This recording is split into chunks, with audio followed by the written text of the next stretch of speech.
Hello dear student, this is another video of the chapter Change in Profit Sharing Ratio Among Existing Partners। बेटा आपको पिछली video में मैंने आपको बताया था वैल्यू ऑफ गुडविल के जो मेथड्स हैं तीन में से एक मेथड बताया था एवरेज प्रॉफिट मेथड, जिसके दो पार्ट्स बताए थे बेटा, सिंपल एवरेज प्रॉफिट मेथड और वेटेड एवरेज प्रॉफिट मेथड। अभी भी मैं आपको जो सिंपल एवरेज प्रॉफिट मेथड कराया था उसका एक क्वेश्चन करवा रही हूँ, क्वेश्चन नंबर 4। अब बेटा पहले मैं आपको रीड करके समझाती हूँ question number 4। Question number 4 read करिए बेटा। X purchase the business of Y from 1st April 2019। For this purpose, goodwill is to be valued at 100% of the average annual profit of the last 4 years। इसमें बोला कि x ने Y का business खरीदा है 1 अप्रैल 2019 को और गुडविल की वैल्यू करनी है 100% of the average annual profits. आपको पता ना एवरेज प्रॉफिट कैसे निकालते हैं। अब नंबर ऑफ ईयर परचेज नहीं निकालने गुडविल के, इसमें कहना 100% ऑफ एवरेज एनुअल प्रॉफिट की, जो हमारे एवरेज प्रॉफिट्स आएंगे उसको 100% कर देंगे, तो जितना हमारा एवरेज प्रॉफिट आया होगा उतनी ही वैल्यू गुडविल निकलेगी। पास्ट 4 ईयर्स, पिछले 4 सालों का जो है एवरेज प्रॉफिट का 100% गुडविल की वैल्यू होगी। The profit shown by wise business for the last 4 years वर, पिछले 4 सालों में हमें प्रॉफिट दे रखे हैं। ईयर एंडेड 31 मार्च 2016, हमें प्रॉफिट दे रखा है 1 लाख का। ब्रैकेट में लिखा after debiting loss of stock by fire 50,000। ये loss of stock by fire का मतलब ये एब्नॉर्मल लॉस है। आपको पता है एब्नॉर्मल लॉस उस प्रॉफिट में क्या हो जाता है, एड बैक हो जाता है, क्योंकि उसने प्रॉफिट को क्या किया हुआ है, कम। फिर 31 मार्च 2017 में लॉस दिया हुआ 1,50,000 का। ब्रैकेट में लिखा include voluntary retirement compensation paid ₹80,000। हमें क्वेश्चन में 1,50,000 का जो लॉस है और वॉलंटरी रिटायरमेंट का मतलब जो अपनी मर्जी से रिटायरमेंट लेके गया, तो रिटायरमेंट रोज रोज तो नहीं होती, जो हमने कंपनसेशन दी है उसने प्रॉफिट को क्या किया हुआ है, कम किया हुआ है, तो वो जो है रिटायरमेंट हमारी क्या हो जाएगी, माइनस हो जाएगी। तो अब लॉस भी अगर माइनस में तो माइनस माइनस बेटे क्या हो जाएंगे, प्लस हो जाएंगे। अगला है 2018 का प्रॉफिट वाले 50,000 दिया है, तो वो क्या कर देंगे बेटा, उसके अंदर हमें एडजस्टमेंट्स भी दे रखे बताऊंगी अभी। 2019 का प्रॉफिट 2 लाख दिया हुआ है। अब लिखा हुआ है verification of books of accounts reveal the following.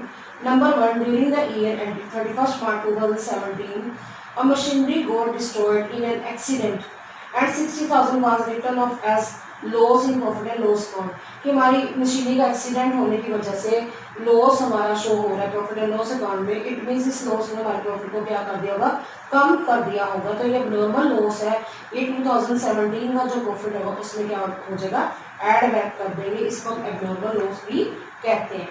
Number 2, ये पॉइंट ना इस क्वेश्चन का सबसे डिफरेंट पॉइंट है, ध्यान से समझना।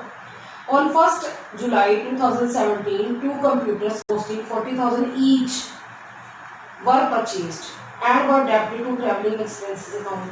कह रहे 1 जुलाई 2017 को, जो कि 17-18 में आएगा, 2 कंप्यूटर खरीदे थे 40-40 हज़ार के थे, यानी 80,000 के कंप्यूटर थे। गलती से हमने उसको ट्रैवलिंग एक्सपेंस मान लिया।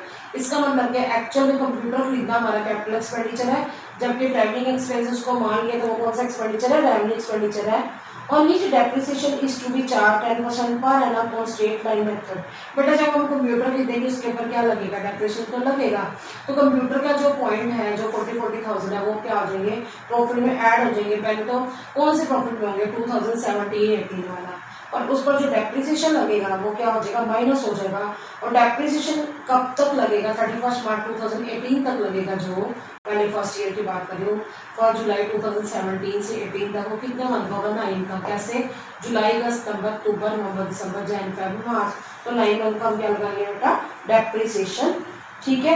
उसके बाद जब हमारा 19 ईयर आएगा तो नेचुरली जो कंप्यूटर खरीदा गया उसके ऊपर भी क्या लगेगा, फिर दोबारा डेप्रिसिएशन लगेगा नेक्स्ट ईयर में, तो वो प्रॉफिट में से को क्या कर देंगे, माइनस कर देंगे। बेटा पहले आपने इसके वर्किंग नोट्स बनाइए, देखो क्वेश्चन नंबर 4, फिर हम इसको सोल्व करेंगे। पहले हम बनाते हैं वर्किंग नोट्स।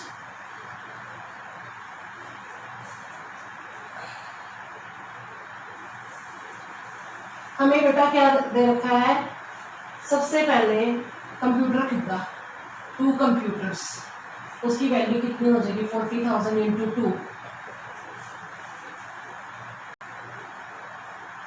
80,000 का कंप्यूटर आ गया। अब डेप्रिसिएशन फॉर ईच कंप्यूटर लगा दो, कंप्यूटर। अब मैं यहाँ पर ईच लिख रही हूँ, ईच मतलब हर कंप्यूटर पे लगाओ। अगर एक कंप्यूटर 40,000 का है, उसके ऊपर अगर आप डेप्रिसिएशन लगाते हैं कितने परसेंट देता है, 10% दे रखा है।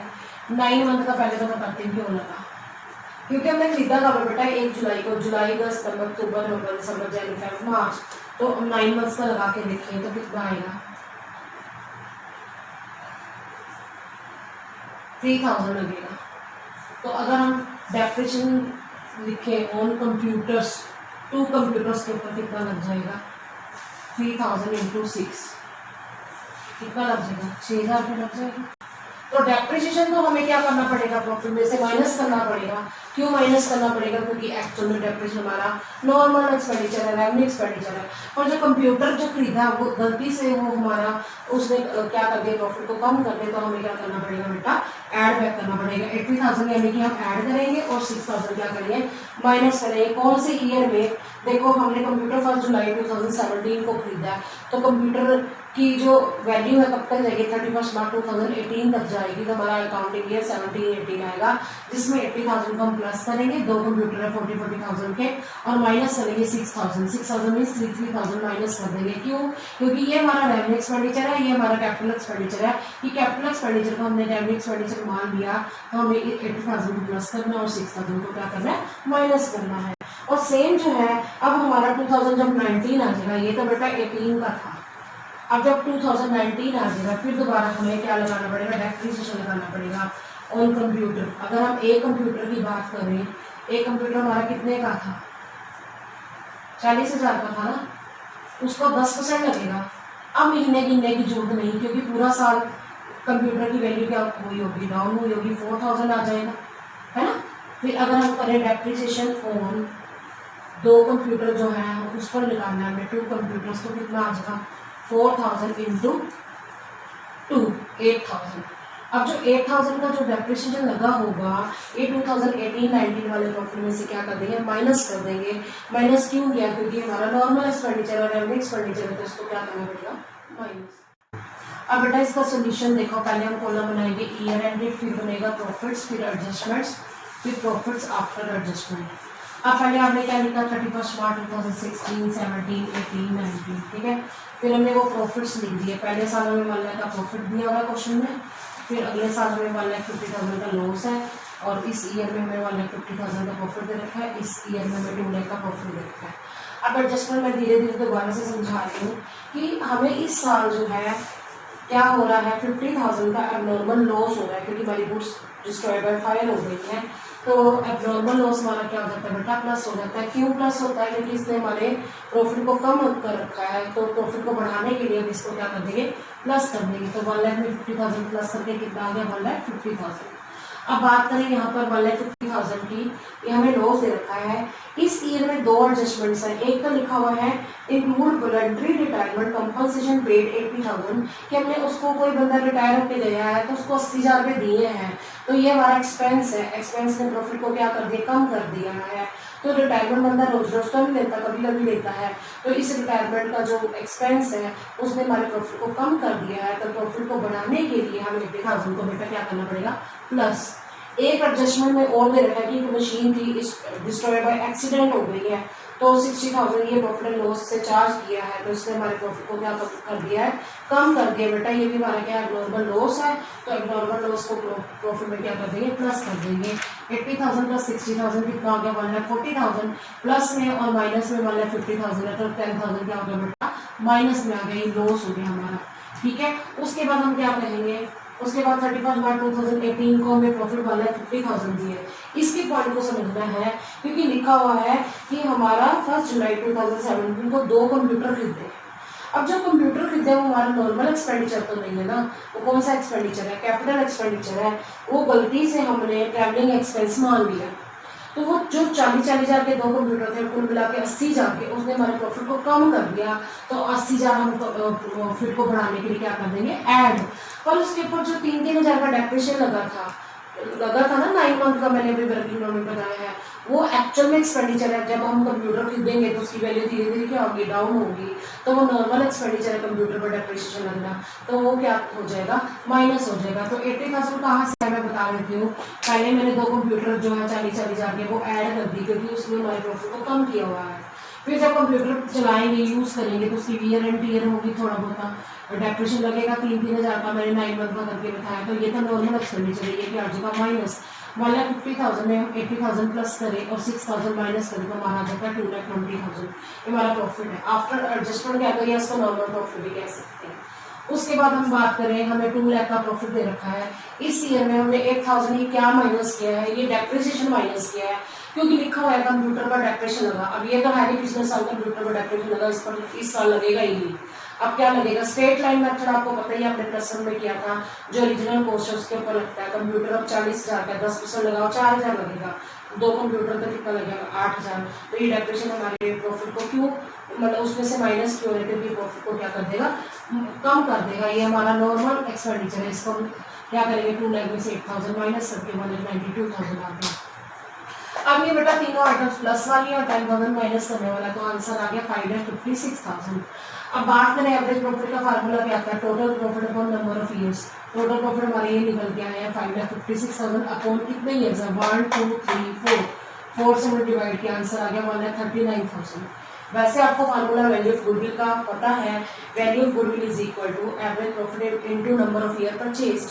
पर यहाँ पर लिखा हुआ है, क्वेश्चन की लैंग्वेज को पढ़ो कि value of goodwill is valued at 100% of the average annual profit. ये जो एनुअल प्रॉफिट्स निकल के आए एवरेज वाले, उसी का 100% है। मैंने लिख दिया 100/100, 100 से 100 क्या आ जाएगा कैंसिल, तो गुडविल की वैल्यू क्या आ जाएगी, 1,39,000। बट ये हमने कौन सा मेथड किया है, ये हमने किया है गुडविल निकालने का एवरेज प्रॉफिट मेथड, जिसमें 2 पार्ट्स हैं, एक सिंपल एवरेज प्रॉफिट, एक वेटेड एवरेज प्रॉफिट मेथड। अभी बेटा आपको मैंने कौन सा कराया था, सिंपल एवरेज प्रॉफिट मेथड। अब बात करें क्वेश्चन नंबर 7 की, बेटा आपका 5 और 6 होमवर्क है, आप खुद करेंगे। क्वेश्चन नंबर जो 7 है ना, वो है वेटेड एवरेज प्रॉफिट मेथड, ठीक है। तो आपको पहले मैं उसके बारे में समझा देती हूँ कि वेटेड एवरेज प्रॉफिट का फार्मूला है क्या। गुडविल को निकालने के लिए हमें वेटेड एवरेज प्रॉफिट का के थ्रू निकालना है। हमें कैसे पता चलेगा, क्वेश्चन की लैंग्वेज को पढ़ के पता चलेगा कि वेटेड एवरेज कैसे निकालते हैं। लिखिए सबसे पहले number 2, weighted average profit method, ठीक है, ये मेथड है। इसके अंदर हम सबसे पहले क्या निकालते हैं, जैसे वहां पे एवरेज प्रॉफिट निकालने थे ना, यहाँ पर वेटेड प्रॉफिट्स निकालेंगे, ठीक है। इसमें क्या करेंगे, लिखेंगे total of products of profits upon total of weights. ये कैसे करना बता रही हूँ। अब वैल्यू ऑफ गुडविल का फार्मूला क्या है, value of goodwill is equal to weighted average profit into number of year purchase into number of years purchased. बेटा वेटेड एवरेज प्रॉफिट जो है मेथड कैसे निकालेंगे, सबसे पहले वेटेड प्रॉफिट निकालेंगे। जो बेटा हमारे प्रॉफिट्स आ जाते हैं ना, उसको वेट से मल्टीप्लाई करते हैं। अब हमें कैसे पता चलेगा क्या वेट्स है, क्वेश्चन में मेंशन होंगे।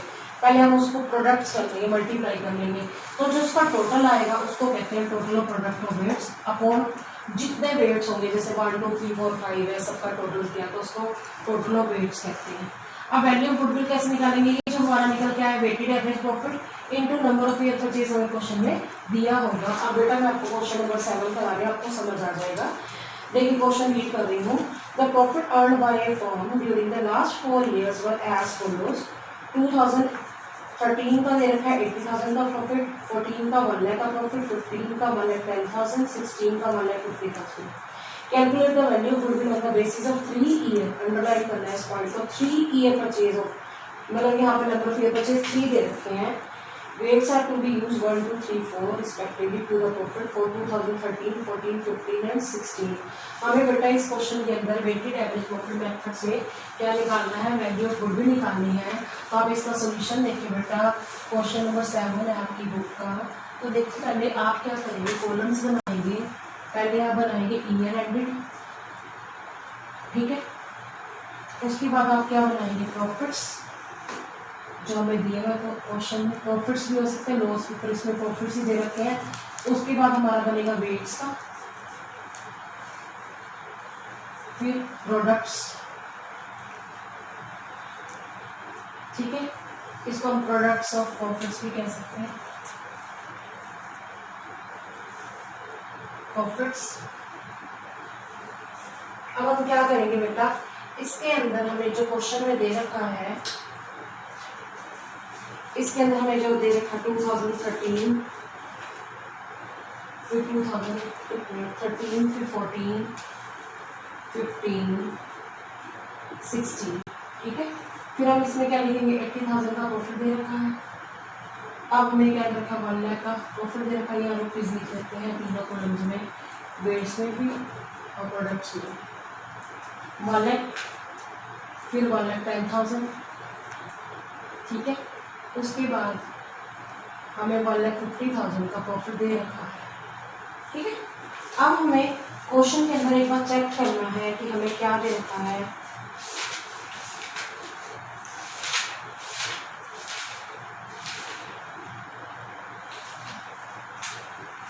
इसके अंदर हमें वेट्स रखा 1, 2, 3, 4। अब ध्यान से देखिए, क्वेश्चन में वेट्स दे रखे हैं तो हमें पता चल गया कि वेटेड एवरेज प्रॉफिट निकालना है। आप यहाँ पे खाली प्रोडक्ट्स भी लिख सकते हो। अब यहाँ पर मल्टीप्लाई करो, 80,000 इंटू 1, 80,000, ठीक है। 1 lakh into 2, 2 lakh. 1,10,000 into 3, 3,30,000। 1,50,000 into 4, 6 lakh. ये हमारे प्रोडक्ट्स आ गए, ठीक है। अब इसको ऐड करके देखो,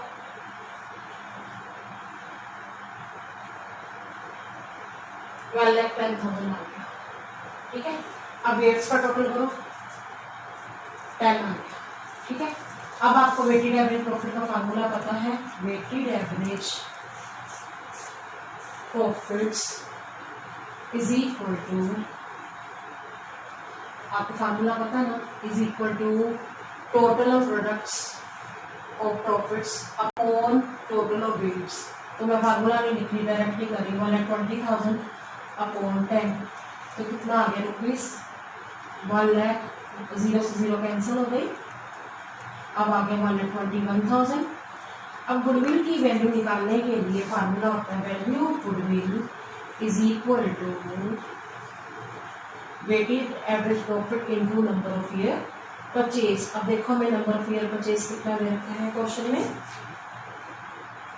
क्वेश्चन में हमें दे रखा है 3 ईयर, तो 3 से मल्टीप्लाई कर दिया तो आंसर आ गया बेटा हमारा 3,63,000, ठीक है बेटा। अब इसके जैसा वेटेड एवरेज प्रॉफिट जैसा ही मैं आपको क्वेश्चन नंबर 8 करवा दूँ। थोड़ा ध्यान से समझना, एक थोड़ा सा डिफरेंट क्वेश्चन है बेटा। पहले रीड करेंगे क्वेश्चन को, देखिए। Following information is available about the business of A firm. हमें प्रॉफिट से रखे 2013 के 40,000, 14 का 50,000, 15 का 60,000। Non recurring income 1,000 is included in 2014। बेटा ऐसे है कि हम जैसे जैसे रीड करती जा रही है ना, वैसे वैसे समझाते हैं, वो बेटर रहता है, बजाय इसके कि पूरा क्वेश्चन पहले मैं आपको रीड करके समझाऊँ। तो धीरे धीरे देखिए, हमें ना प्रोडक्ट्स दे रखे हैं क्वेश्चन के अंदर। वेटेड एवरेज प्रॉफिट मेथड से हमने क्या निकालनी है, गुडविल निकालनी है। तो आप बेटा ऐसे बनाइए कॉलम, थोड़ा सा चेंज करा के देखो। पहले हमने क्वेश्चन के अंदर अलग अलग ईयर दे रखे हैं, 2013, फिर 14, फिर 2015, ठीक है। अब हमें तीनों सालों में क्या रखे हैं, प्रॉफिट दे रखे हैं। अब मैंने ये ऐसे कॉलम में क्यों बनाया, क्योंकि बहुत सारी एडजस्टमेंट है, किसी में कुछ प्लस करना है, किसी में माइनस करना है, तो फिर कंफ्यूजन ना हो। देखो 40,000, ठीक है। इसमें 50,000 का हमें प्रॉफिट दे रखा है, इसमें हमें 60,000 का प्रॉफिट दे रखा है। अब ध्यान से एक एक स्टेप बाय स्टेप हम करते हैं। नॉन रेकरिंग इनकम, आपको पता है नॉन रेकरिंग इनकम क्या हो सकती है, माइनस नॉन रेकरिंग वो इनकम होती है जो रोज रोज होने वाली नहीं होती। तो इसने हमारे प्रॉफिट को क्या किया, इंक्रीज बढ़ाया हुआ है, तो उसको डिक्रीज करना 2014 में हुआ है, ये है 1000, ठीक है, बाकी में है ही नहीं। तो अब हम इसका आंसर निकालने, इसका तो सेम ही रहेगा 40,000, ठीक है, इसका क्या हो जाएगा 49,000, इसका कितना आ जाएगा 60,000 ही आएगा, कोई चेंज नहीं आया। अब मैंने इसमें से क्यों माइनस किया बेटा, क्योंकि ये 2014 की नॉन रेकरिंग इनकम है, इसने प्रॉफिट को बढ़ाया है, तो हमें क्या करना है, कम करना है। अब थर्ड पॉइंट दिया हुआ है कि लॉस बाय फायर हो गया, ऐड कर देंगे लॉस बाय फायर। जो लॉस बाय फायर है बेटा ये नॉर्मल लॉस है ना, ये ऐड होगा किस ईयर में, 6000 2013 में हमने ऐड कर दिया, इसमें नहीं हुआ तो इसमें डैश लिख दिया, तो कितना आ गया 46,000, ठीक है। फिर यहाँ पे कितना आ गया, ये सेम मेरा 49,000, ये कितना 60,000। अब बात करें अगला फाइंड कहता, goods have not been insured but it is thought to be insure them in future, the insurance premium is 400 per year. कहता पहले हमने गुड्स इंश्योर नहीं करा रखी थी, उसकी कोई इंश्योरेंस नहीं करा रखी थी, पर हमने सोचा कि उन्हें आगे से करवा लें तो हमें क्या देना पड़ेगा, इंश्योरेंस प्रीमियम। ये फ्यूचर में होने वाला एक्सपेंस है, तो एक्सपेंस प्रॉफिट्स में से क्या हो जाता है, माइनस हो जाता है। तीनों सालों में से हमने इसको क्या कर दिया, माइनस कर दिया, ठीक है, क्योंकि फ्यूचर में हमने इसको क्या कराना है, इंश्योरेंस करानी है, और तीनों सालों में से इसको माइनस कर दो तो कितना आ देगा,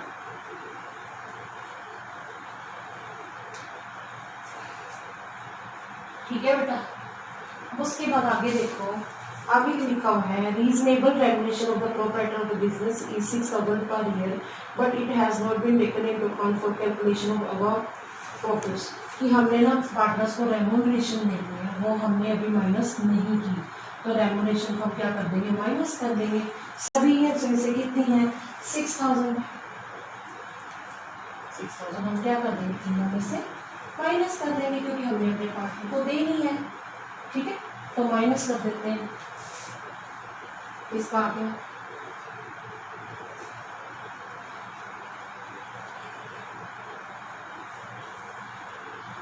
अगला पॉइंट देखो जो कि इसका लास्ट पॉइंट है, profits of 2015 include 5,000 income on investment, less income on investment, क्योंकि ये रोज रोज होने वाली नहीं है, क्योंकि इन्वेस्टमेंट के लिए हमने बाहर उसके हमने सी किया 2015 में है, 13 में कुछ नहीं है, 14 में कुछ नहीं है, और 15 में 5,000 है, तो ये क्या हो जाएगी, माइनस हो जाएगी। तो हमारे जो एडजस्ट करके आए हैं वो कुछ है 39,600, 42,600 और 48,600। इन पॉइंट्स को एक बार दोबारा समझ लो, मुझे पता है आपको कंफ्यूजन होगी। सबसे पहले हमें 3 सालों के प्रॉफिट्स दे रखे हैं, हमें लिख लिए। अब नॉन रेकरिंग इनकम दे रखे 2014 की, तो उसी में से माइनस हो जाएगी ना, तो ये तो सेम रहेगा, इसमें से माइनस होकर 49,000 है, ये सेम का सेम आ जाएगा। अब लॉस बाय फायर हुआ 2013 में, तो उसमें क्या हो जाएगा प्लस, और बाकी में कुछ भी नहीं दिया, तो कर दिया हमारा 46,000, इसका 49,000, इसका 60,000। अब हमने सोचा फ्यूचर में क्यों ना इंश्योरेंस करा ली जाए, तो फ्यूचर में जो इंश्योरेंस कराई जाएगी वो हमारा एक्सपेंस है, तो सारा सभी ईयर्स में से इसको क्या कर देंगे, माइनस करके ये आ जाएगा।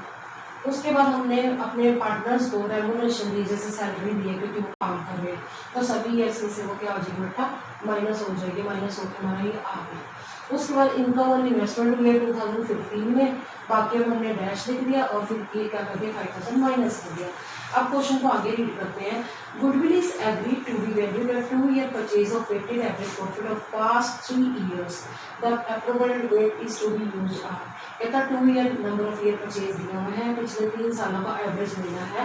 तो अब हम क्या करेंगे बेटा, ये जो आए हैं ना हमारे ये तो प्रॉफिट्स है ना, इसको एडजस्टेड प्रॉफिट्स कहते हैं, एडजस्टेड प्रॉफिट्स।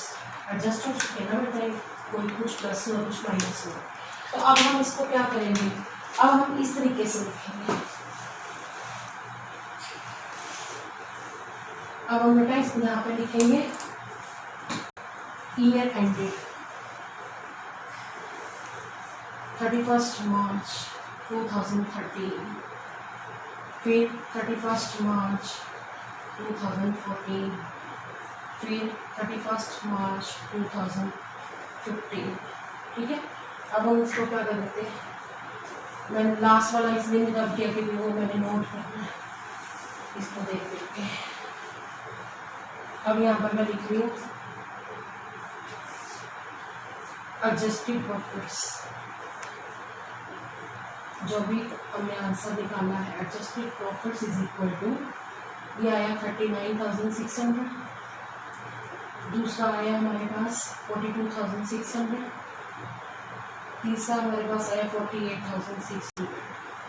ठीक है, अब हमने वेट्स दे रखे हैं बेटा, वेट्स 1 2 3। अब यहाँ कॉलम बनाते हैं प्रोडक्ट्स का, प्रोडक्ट्स मल्टीप्लाई करेंगे इसको 1 से 39,600, इसको 2 से 85,200, इसको 3 से, एक बार दोबारा चेक कर लेते हैं।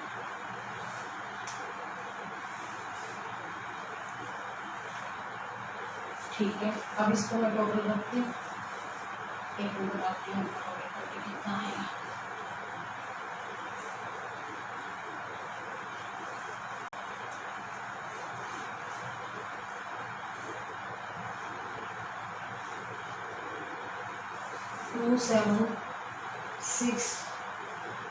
टू सेवन जीरो सिक्स, एक बार दोबारा चेक कर लेती हूँ।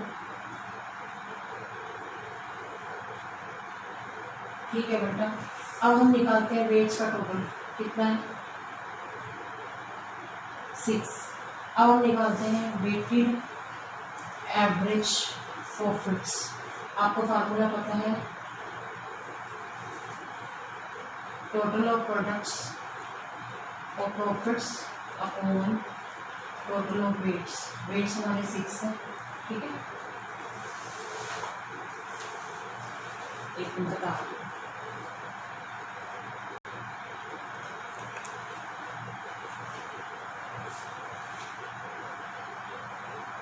45,100 ये आ गया वेटेड एवरेज प्रॉफिट। अब बात करते हैं हम वैल्यू ऑफ गुडविल की। वैल्यू ऑफ गुडविल का फार्मूला आपको पता ही है बेटा, क्या होता है, weighted average profit into number of year purchase. हमारा ये निकलते हैं 45,100 into number of year purchase, हमें 2 दे रखे हैं। अब आ गया आंसर 90,200। समझ आया बेटा, पहले हमने क्या किया, एडजस्टमेंट्स किए हैं, फिर एडजस्टमेंट करने के बाद जो एडजस्टेड प्रॉफिट निकला है वेट से उसको मल्टीप्लाई किया तो वेटेड एवरेज प्रॉफिट आ गया। अपॉन वेट्स कितने 6 है तो ये आ गया 45,100। फिर हमने weighted average profit into number of year purchase करके निकाल दिया हमने वैल्यू गुडविल। अब जो है इसी टॉपिक का लास्ट क्वेश्चन है, क्वेश्चन नंबर 9 वो करवा रही हूँ, फिर ये टॉपिक खत्म हो जाएगा। सुनिए पहले क्वेश्चन को, मैं धीरे धीरे इसको समझाऊंगी और साथ साथ करती जाऊंगी। Calculate the value goodwill on the basis of 3 year purchase. Underline करिए 3 year purchase of the weighted average profit of last 5 years. हमें वेट्स दे रखे 1 2 3 4 5 और कहता है the greatest weightage to be given to last year profit of the last 5 years. पहले बेटा इसको मैं धीरे धीरे समझाती जाती हूँ, आपको क्लियर हो जाएगा कैसे करना है, क्योंकि सारा क्वेश्चन पढ़ने से अच्छा मैं आपको डायरेक्ट करवा रही हूँ कि हमें ना बेटा इस क्वेश्चन के अंदर पहले तो देखते हैं क्वेश्चन नंबर 9 ईयर एंडेड। ठीक है, दे रखा हमें 31 मार्च 2015, 31 मार्च 2016, 31 मार्च 2017, 31 मार्च 2018, फिर 2019। इसका वर्किंग नोट भी बनेंगे, वो मैं आपको बाद में समझाती हूँ, साइड पर समझाती हूँ कैसे करना है। अब हमें दे रखे हैं बेटा प्रॉफिट्स। आप प्रॉफिट का कॉलम बना लो, प्रॉफिट्स कितने दिए हैं, पहले 80,000 का प्रॉफिट है, नेक्स्ट ईयर 1,05,000 का प्रॉफिट है, नेक्स्ट ईयर लॉस है। हमें आंसर जो हमें दे रखा क्वेश्चन है इसको मैंने ब्रैकेट में लिख दिया। फिर 1,80,000 का प्रॉफिट है, 2 लाख का प्रॉफिट है। जो प्रॉफिट्स है वो मैंने बिना ब्रैकेट के लिखे हैं और जो लॉसेज है उसको माइनस में ही ले लो उसको, ठीक है। अब बेटा पॉइंट्स सुनना है आपने, बहुत अच्छे से समझना है, या एडजस्टमेंट्स दे रखी है। अब देखो 2015 में हमारा क्लोजिंग स्टॉक ओवर हो गया। 15 में अगर क्लोजिंग स्टॉक ओवर हुआ होगा ना, इसने हमारे प्रॉफिट को बढ़ा दिया होगा, तो प्रॉफिट को कम करने के लिए 40,000 को क्या करना है, माइनस करना है। दोबारा समझो मैंने क्या बोला।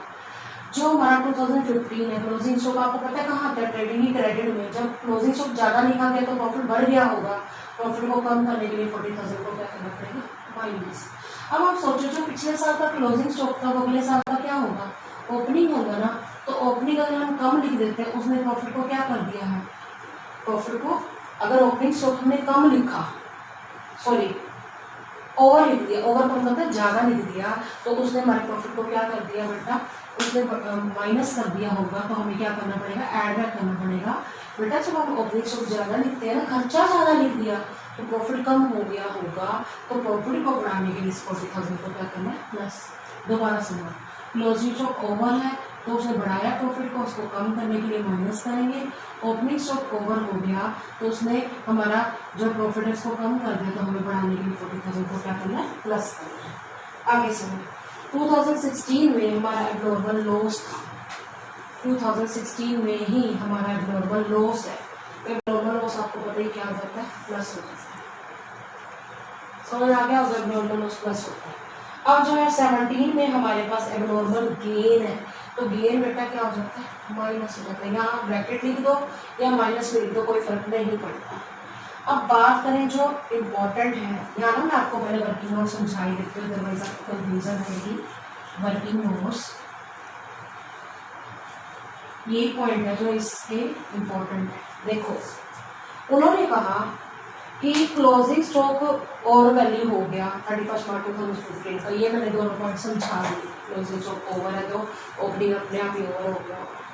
सेकेंड पॉइंट देखो, रिपेयर टू मशीनरी, मशीन की रिपेयर कराई है, वर ओनली डेप्ट टू मशीनरी अकाउंट। मतलब पता क्या है कि जो रिपेयर कराना है वो नॉर्मल एक्सपेंडिचर है, जिसको हम रेवेन्यू एक्सपेंडिचर कहते हैं, और हमने गलती से उसको क्या कर दिया, डेबिट कर दिया मशीन अकाउंट में, मतलब हमने इसको कैपिटल एक्सपेंडिचर मान लिया। ये पॉइंट क्या है कि when revenue expenditure is treated as capital expenditure, revenue मतलब रूटीन का खर्चा हमने कैपिटल एक्सपेंडिचर मान लिया, तो हमें अब क्या करना है, जो रिपेयर कराई है ना मशीन की, वो तो हमारा नॉर्मल खर्चा है, तो उसको कब कराइए बेटा, 1 जुलाई 2017 को 17-18 वाले में हम उसको क्या कर देंगे, माइनस कर देंगे। पहले तो ये पॉइंट समझना, बच्चे बड़े कंफ्यूज हैं, हम 60,000 माइनस क्यों कर रहे हैं बेटा, अगर हम रिपेयर क्या है, सॉरी रिपेयर कराइए मशीन की, तो ये हमने नॉर्मल खर्चा मान लिया ना। जो नॉर्मल खर्चा हमारा जबकि है वो क्या कहते हैं, रिपेयर जो है वो हमारा नॉर्मल खर्चा है, पर हमने उसको कैपिटल एक्सपेंडिचर मान दिया। When revenue expenditure is treated as, कौन सा एक्सपेंडिचर है, कैपिटल एक्सपेंडिचर, कि हमने नॉर्मल खर्चे को कैपिटल एक्सपेंडिचर मान लिया, तो ये रिपेयर हमारे प्रॉफिट को क्या कर देगा, कम कर देगा। तो प्रॉफिट को कम करने के लिए 60,000 माइनस करेंगे।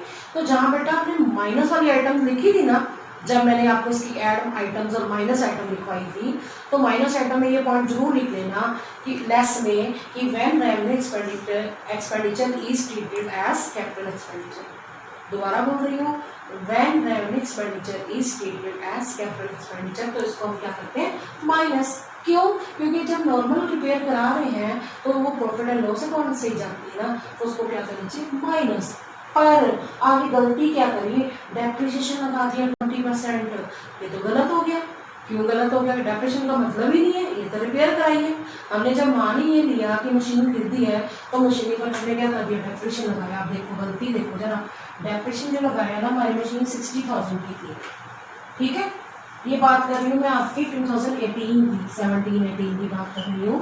डेप्रिसिएशन लग गया हमारा 20%, और खरीदा कब है, जुलाई में। एक्चुअल खरीदा नहीं है, किराई मशीन पर वो है, रिपेयर कराई है, जुलाई में कराई है। जुलाई 10 सितंबर अक्टूबर नवंबर दिसंबर जनवरी मार्च। अब बच्चे बोलते हैं ना मैम क्यों निकाल रहे हो डेप्रिसिएशन, लॉजिक सुनो। जब मैंने ये रिपेयर कराई है, मैंने सोच लिया कि मशीन खरीदी है, तो मैं तो डेप्रिसिएशन लगाऊंगी ना। गलती के ऊपर और गलती कर दी। तो अब क्या करूंगी, अभी आपको मैं दिखा रही हूँ कैसे करना है। 9000 का मैंने फालतू में डेप्रिसिएशन लगा दिया। अब आप तो सोचो क्या डेप्रिसिएशन लगना चाहिए था, नहीं लगना चाहिए था।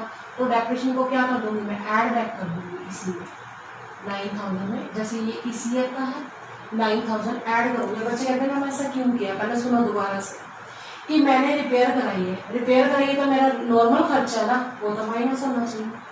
पर मैंने गलती से क्या कर दिया, उसको मशीन जो है उसको डेबिट कर दिया। इसका मतलब क्या है कि मैंने सोचा मशीन खरीदी है ना, जबकि एक्चुअल में मैंने रिपेयर कराई, रिपेयर तो माइनस करो।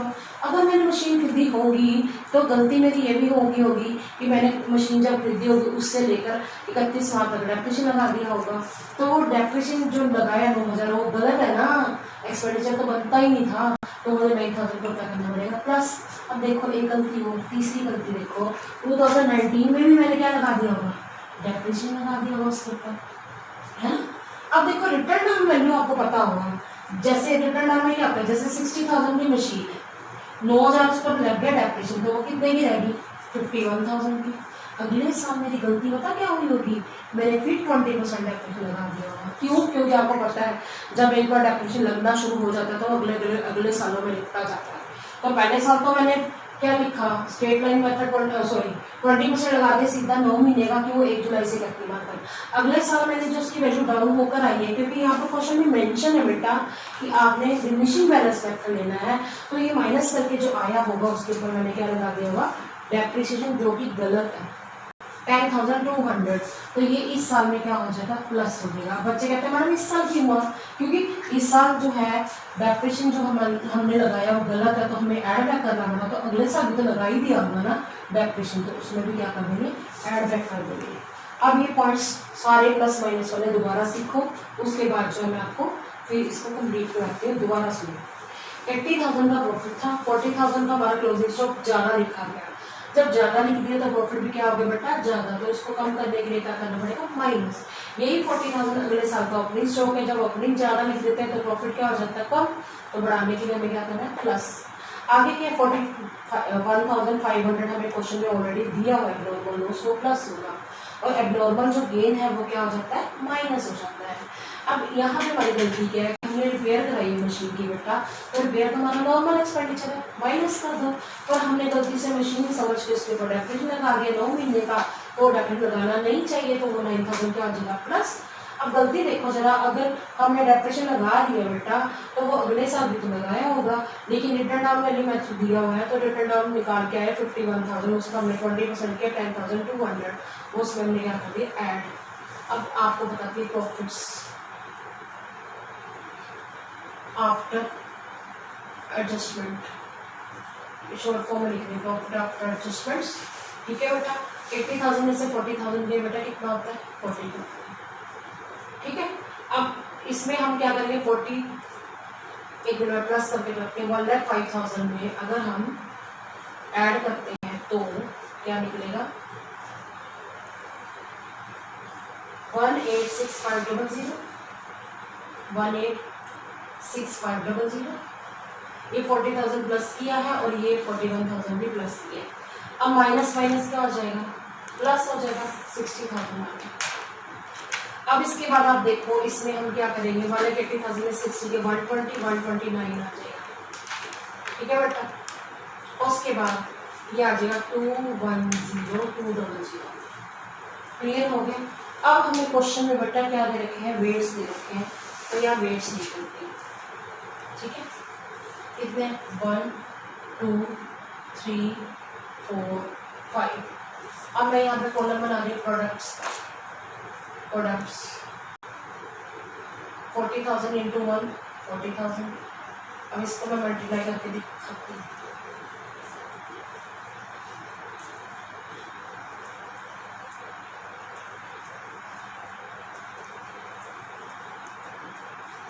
दोबारा देखते हैं, 3,73,000। इसके बाद आया ये 1,80,000, ये माइनस में लिखेंगे क्योंकि ये लॉस है। ठीक है, अब इसको 4 से मल्टीप्लाई करके बताती हूँ आपको कितना है,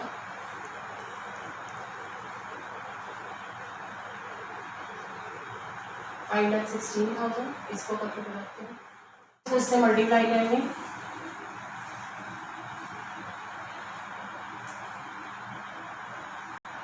10,51,000। अब हम क्या करेंगे, सारे जो प्लस वाले उसको अलग प्लस कर लेते हैं और माइनस वाले को अलग कर लेंगे।